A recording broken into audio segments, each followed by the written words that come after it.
ও ভাই রে ভাই, তো আমি যে আপনার বাড়িতে যাই নাই, আপনার কাছে কেমন লাগছে? আমার উপর রাগ? আমি তো খুব রাগ ভাই। মুমিনা আমি তো ধরে মুমিনকে পাঠ করবেন না ওরা। আজ সাংবাদিক এবু। আচ্ছা, জানো। আসলে আমি আন্তরিকভাবে দুঃখিত, কারণ আমার স্মরণও ছিল না, যাওয়ার কথা ছিল। ইনশাল্লাহ আমি যাবো, আমি সময় করি আপনার বাড়িতে যাবো। আমি আমার অডিয়েন্সদের সামনে আপনার সম্পর্কে তুলে ধরার চেষ্টা করবো। ঠিক আছে না? কথা দিলাম। ঠিক আছে না? আচ্ছা, এখন আপনার ভাইরাল সেই ডায়লগটা একটু বলেন। কোনটা? হিজা? হ্যাঁ। ও ভাই রে ভাই, ওই পরুমিয়রে গুছাইছে, মামুন ভাইয়ে লাচাইছে, অন্য গুণে গলা চিবিগ দিয়েছে। Thank you. আসসালামু আলাইকুম, কেমন আছেন সবাই? আমার পাশে যাকে দেখতে পাচ্ছেন, উনি হচ্ছেন আমাদের পরশুরামের একজন ভাইরাল পারসন, মুমিন ভাই, যার কণ্ঠে একটা ভাইরাল ভয়েস ভাইরাল হয়েছে, তারপর থেকে তিনি ভাইরাল। তো উনি আমাকে একটু আগে ডাক দিল, রাস্তার পাশ থেকে একটা কাঠের সোমেলে দাঁড়ায় রয়েছে বা কাজ করতেছে, এখানে কয়েকটা কথা বলছে।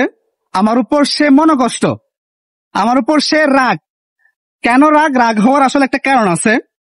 আমি ওনাকে বলছিলাম যে মুমিন ভাই, আমি আপনার সম্পর্কে, আপনার লাইফ সম্পর্কে বিস্তারিত মানুষের সামনে তুলে ধরবো।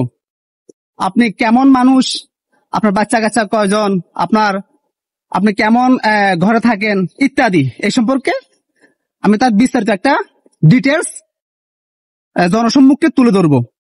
পরবর্তীতে আমি অন্য একটা কাজে ব্যস্ত হয়ে যাওয়ার কারণে বা আমার স্মরণেও ছিল না যে তাকে আমি কথা দিছিলাম, ভুলে গেছি।